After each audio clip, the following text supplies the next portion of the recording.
Esto es el resumen de Deuteronomio 19 al 21. Ya hemos mencionado las ciudades de refugio.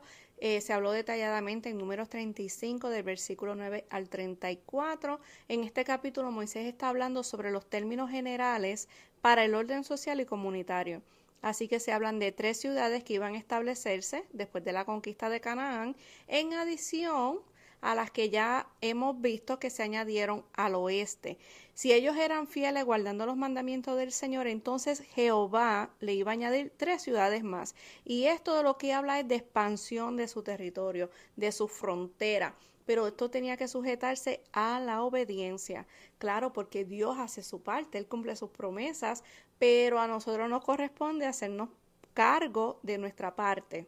Se hablan de los límites territoriales. Sabemos que cada territorio tiene un espacio asignado y menciona que no se podían reducir los límites de la propiedad del prójimo, ya que éstas habían sido fijadas, ¿verdad? Y si tú lo movías, esto equivale a robar. Se habla acerca de los testigos. Se necesitan más de 2 testigos para condenar a alguien, y si un testigo miente, iba a recibir el castigo del que sería acusado.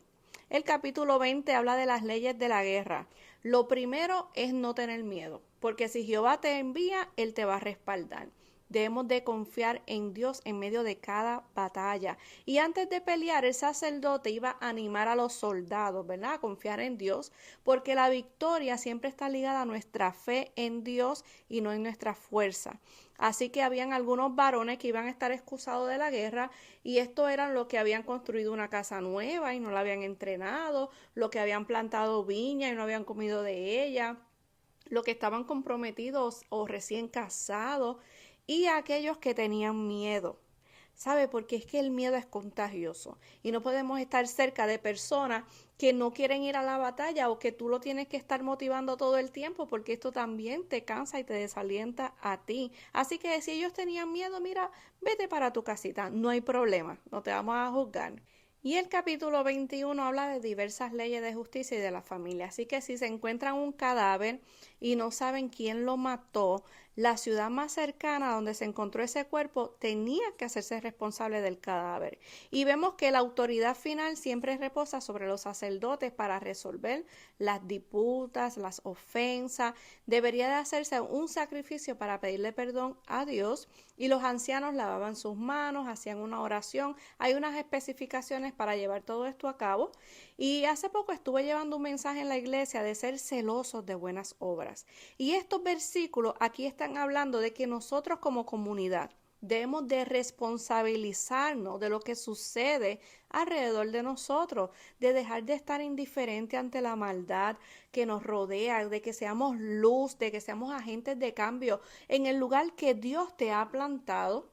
Así que no podemos vivir indiferentes. Y el casamiento con una mujer cautiva, los israelitas podían casarse con una mujer que habían capturado en una de esas guerras, pero tenía que darle un mes de duelo antes de tomarla por esposa. Si luego él decidiera quedarse con ella, pues podía casarse, pero si no, tenía que dejarla en libertad, no la podía vender como esclava ni nada por el estilo, porque un mes era como el periodo de lloro, y también era un tiempo que se le daba al hombre para ver si realmente quería casarse con ella.